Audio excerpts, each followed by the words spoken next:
Hey guys, Infidel1258 here. Today we're going to do some rank grind. Try and get through about 5, maybe 6 battles. We'll see how far we go, how long each battle takes. But if you're new to my channel, my name is Dwayne Cunningham. I cover Splinterlands all day, every day because it's changed my life and I think it could change yours. I actually really believe now is like a uniquely important time for the game. But the problem is, and this is something I want to do a separate video on, we need to have been here for a while in order to take advantage of the upcoming opportunity. It's not like you'll just see a massive moon mission if you just show up tomorrow and then there's a moon mission. You have to have been building a bag. That's the crazy thing about a game like this. It takes time, it takes attention, it takes commitment, but I've been enjoying it. I've been enjoying the ride, and if you want to see sort of how I do that and what it looks like daily, stick around for this video. Okay guys, let's get into it. We'll do 5-6 battles, we'll see. Depends on how long they each go. Arrows only, Born Again. Born Again makes me immediately think Redemption, but then when there's a high mana cap, you can't really, that's not going to really help. You need close range, you need headwinds, blast, especially reflection shield. So then I'm thinking Dragon with the reflection. Oh, but that's not an archery. I'm not sure how many monsters have reflection shield while having headwinds, or while having archery. So immediately Quick's Devious with the -1 speed and the -1 archery is a strong candidate.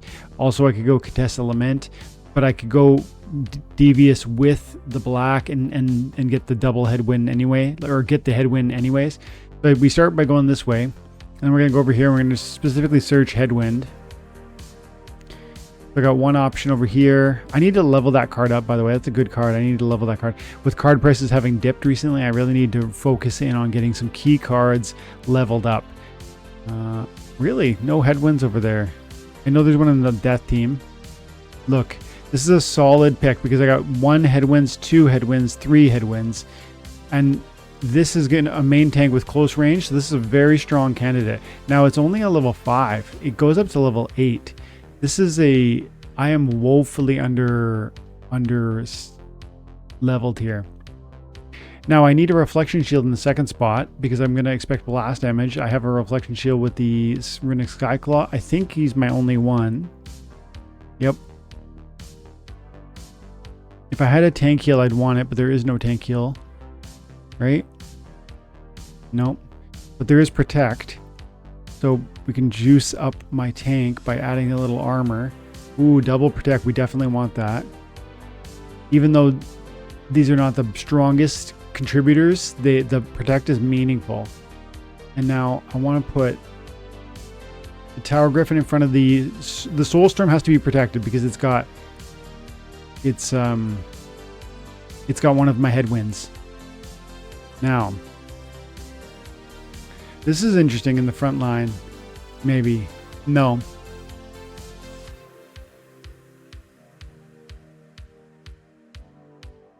I might regret that, but I'm trying it.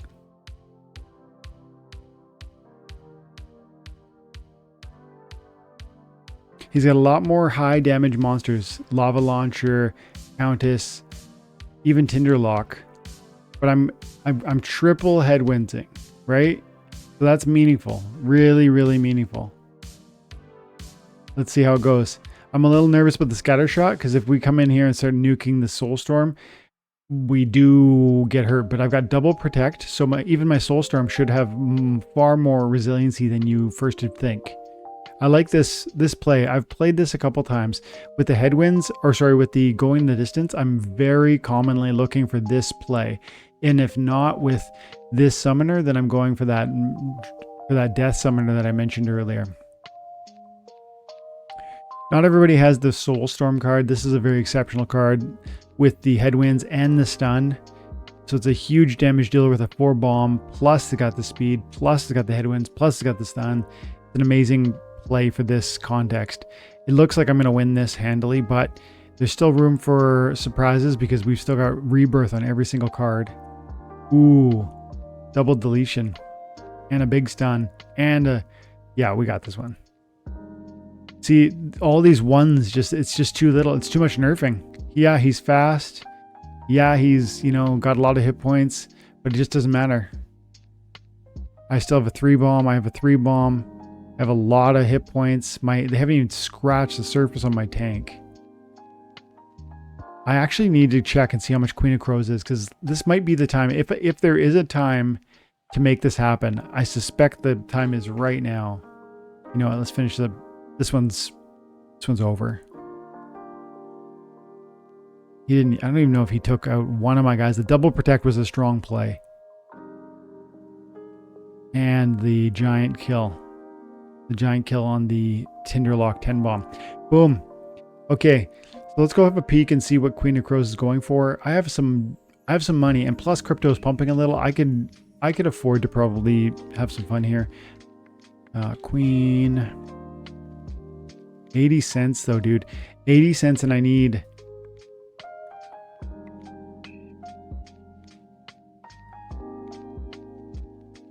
I need 70 copies. Are you kidding me?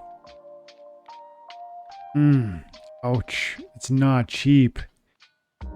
The return fire would be next level. This is like I want this card, but I can't right now.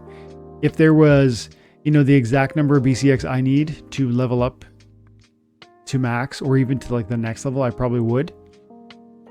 But as it stands, I really would want to put on at least, if I'm on level 5 right now, which I think is what I was, then I'd want to get to level 7 to get that return fire.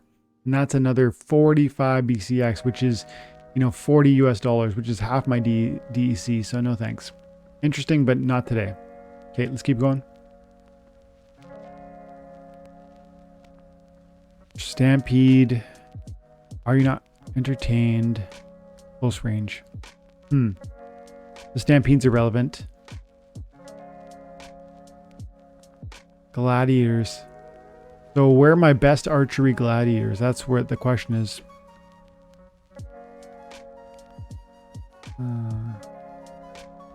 Oh, okay. Close range doesn't mean I have to. Oh yeah, okay. So this is a very strong candidate. I almost like the Aurella Abaddon better than the Phenovoxum. Mind you, I only have a level 1 Voxum, and I have a level 5 Aurella. But the True Strike, you know, significant damage, the 2 mana versus 5 mana. This card is really juicy too.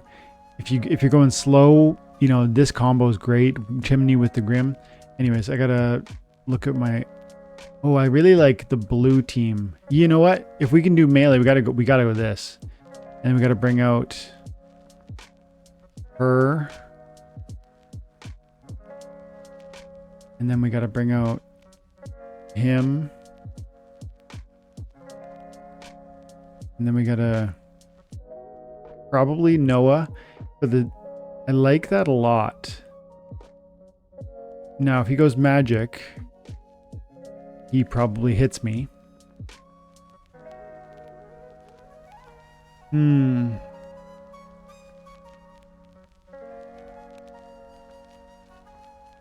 don't like focusing on sneak when it's trample, when it's stampede, because the sneak does not proc a trample unless he brings a camouflage unit in the rear position.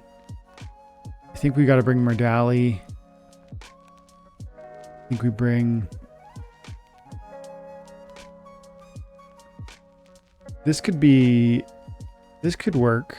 I'm really only bringing 3 monsters. Now, would it be better if I bring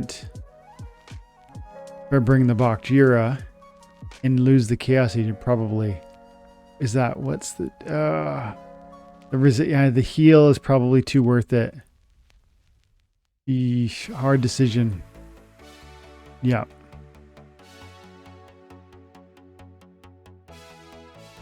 Yeah.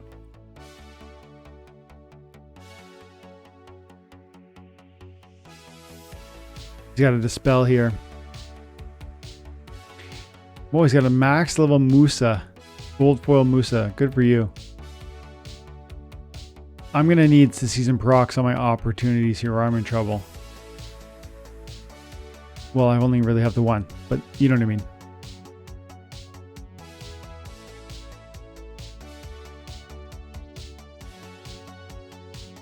I wish we could have killed the Musa before it dispelled. That's a big trample though. Feeling good about this. Now he has robbed me. He has robbed me of my heat repair, but it's not the biggest deal. He missed his first retaliate, And we're healing and we're healing. Yeah, we're good. We're golden now. And trample. That was a lot of retaliates. Right there, that was like 5 retaliates in a row.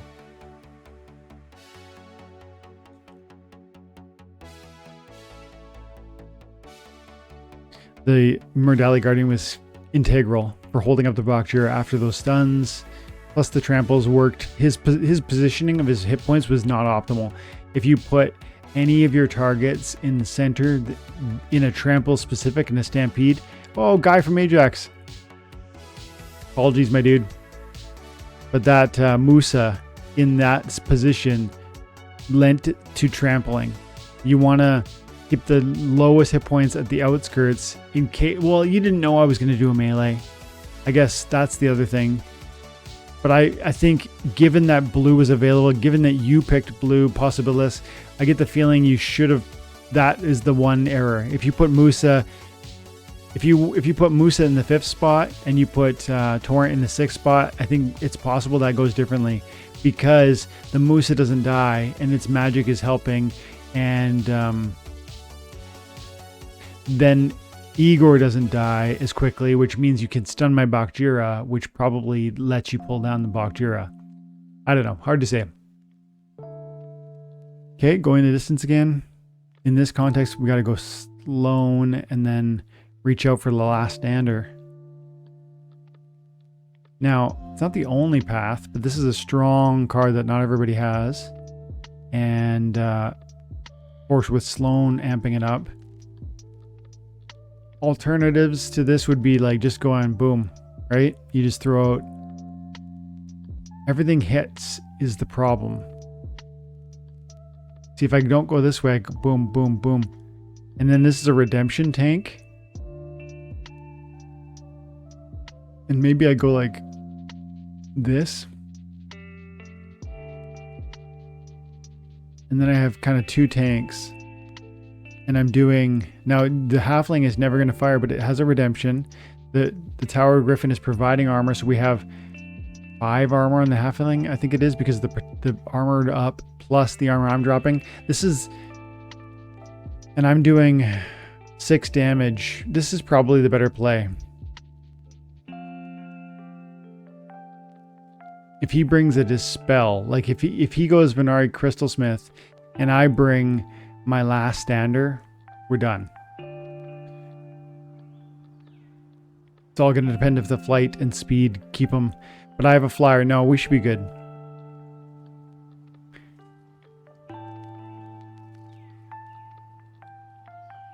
There it is. Multiplicity. Okay, let's keep going. 3 more. We got a little bit of a win streak happening. We're 3-0. Go for 6-0.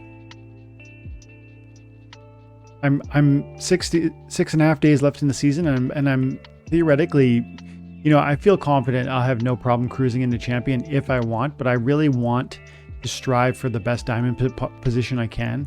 Now, I don't want to rent a bunch of cards. I'm not going to rent a Kitty, rent a Jotun, etc., etc. I have no interest in that, but I want to see how high, or if I can, vie for a leaderboard spot with my existing deck. That would be cool. That's always a challenge. I've done that before in the wild. I did that in Diamond many months ago, maybe even years ago. It's hard to say now, but it's a fun and rewarding challenge. You know, those are the best of the best. Those guys have amazing decks and talented, you know, players. So I'll see if that's possible. Okay, if this might be the second to last one. This waiting is brutal. This doesn't happen in wild, but as you well know, you know, the consistency of playing people in modern is just so much more satisfying. And the number of times recently I've played people I know, like I just played Guy from Ajax. I played Stever the other day. I play, like, let's see, who else have I played recently in the last 20? Hawks. Yuki. Those are the only ones that I really know. But out of 20 matches, 3 guys that I know. That's cool. That's like, you know, it's like a small enough community that I recognize him. I fought Stever the other day. I fought, who was I chatting with? And when I lose to somebody or beat somebody, we exchange in text on Discord and being like, you know, got you, or you know, I can't believe you lost that way, or whatever. Just a little bit of fun and smack talk. The Lux Vega. Every time you see this neutral, you're like, this person has and leans on their Lux. Okay. So everything hits. So speed is irrelevant. Oh no, that's snipe. That's target practice. Okay, and rage, no melee. So every snipe. Okay.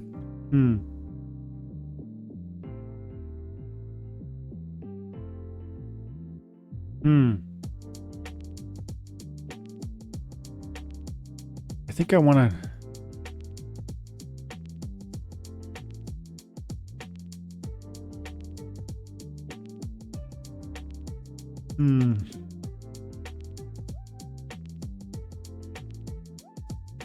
And I only have one on the red team. Okay. So I think I'm more worried about magic. But if I was him, I would play an archery team because magic is like more likely. This is the mental game, isn't it? Okay, I'm gonna just trust my gut. I'm going magic. And I want to bring silences, but I also want to bring amp. Can I bring them? Oh, love it. Okay, like this. Now, I've got the amp for the return fire on the magic reflection. I have a tank heal, 2 triages, 1 silence. I'd like another silence, which is possible. But I think I have to change the team a little if I'm going to do that. See, there's silences over here, but then Regal Parrington is only 5. Yeah, but I have to get rid of. I think maybe I might get rid of Chimer Princess or whatever. No, I don't like this as much. I want more versatility. I want Acid Shooter, such a powerful card. I want the Chimer Princess. And then I got 3 more. Oh yeah, I got to be worried about snipe. What am I doing? I almost made a grievous error. Oh no.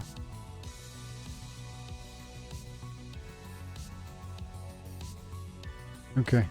I had to click it, even though that's not an optimal position. The Bakjira is a problem. I need to land some key poisons if I'm going to pull this one off. I think we lose this one.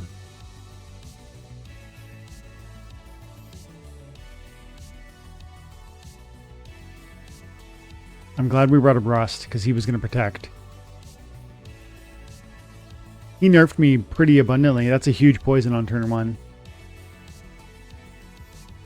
Oh no, the miss too. The miss on like the Naga Assassin or something. On the Fungus Slinger. I mean, it does have a blind, so it's a 20. Whoa, those misses are... If I'm him, I'm super frustrated by those misses. Now, I do have a Affliction, and the Affliction is going to last long enough probably to land on the Bakjira, so I think we are going to pull this one out, but it's been... The blind from the Martyr, or from the Fungus Slinger, has been so integral, and surprisingly so, and now we're just going to melt the Naga, and we're good to go.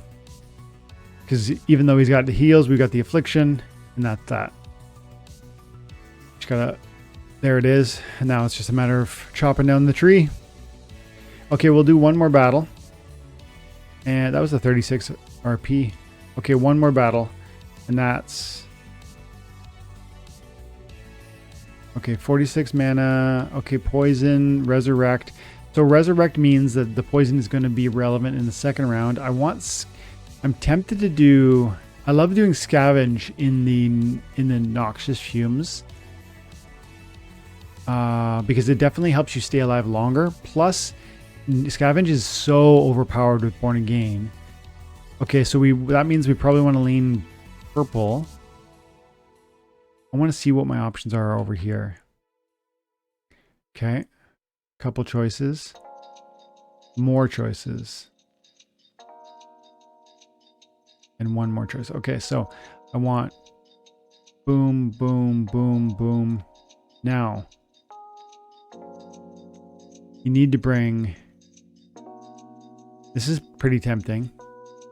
Now, one thing I noticed about the noxious fumes is, so like all my cards take hits. They lose their armor. Like let's say I bring the Raven, and the armor on my monsters in front of them, they die, and that armor breaks. And then what happens is the poison kills the Raven hood, and then it pops back from the rebirth, and you're going to see a whole new protect.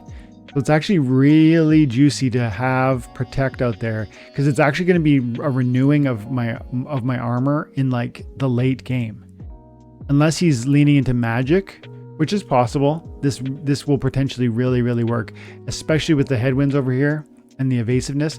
Now I think I probably want to. I'd like to get out the Zenith Monk probably. But the scavenge is juicy. Hard to decide. Hard to decide. Redemptions are interesting.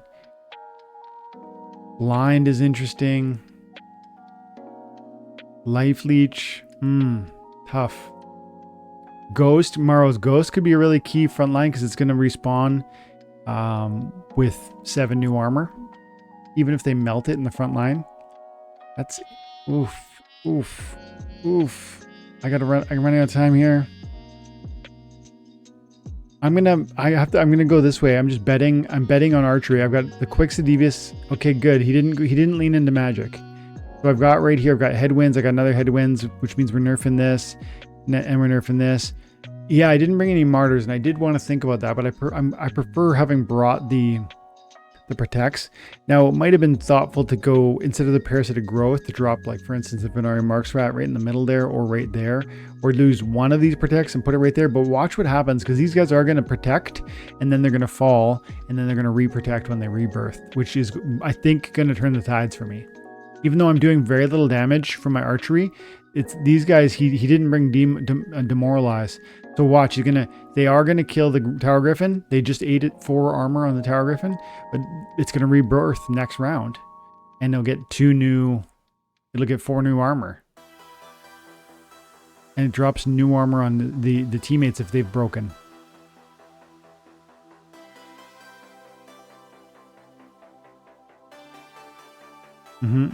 Now everybody lost armor, but now they're gonna get 2 new armor when he comes back. Plus he's gonna have.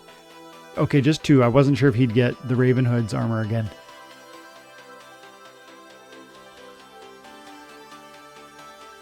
And everything's scavenging. No, I do have affliction, okay. Boom, boom, boom.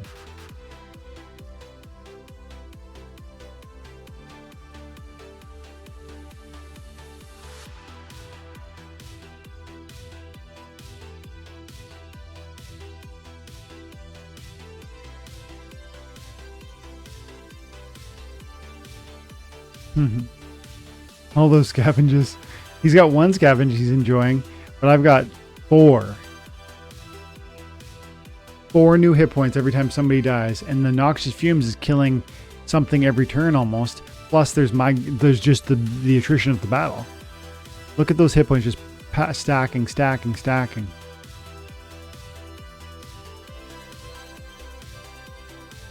Now, again, if he had done magic, I would have been probably in trouble. I didn't have any void in the front line.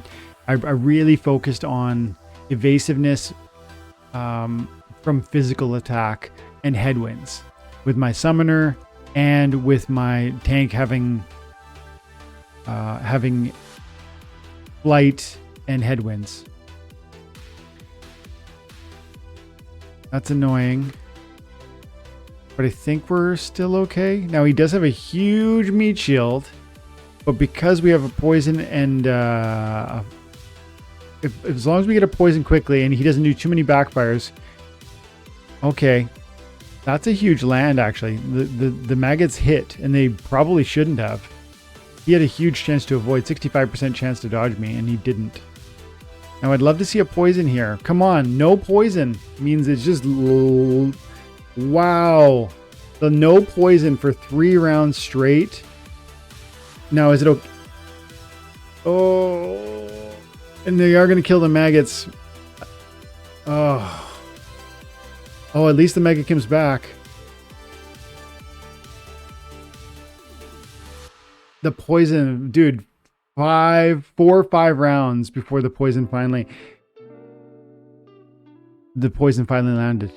And it doesn't really matter that there's a respawn. Ay, ay, ay, that was close. That was a fun one. You know what? That's a good place to leave it. That's a good place to end it. But you know what? Thank you so much for your time and attention. I hope you enjoyed the content. If you do, and you're still watching at the end here, like and subscribe. Leave a comment below. I read the comments. I turn them into videos. If you have questions about Splinterlands or about the gameplay that you just saw, I'd love to see it. Have an amazing day. God bless.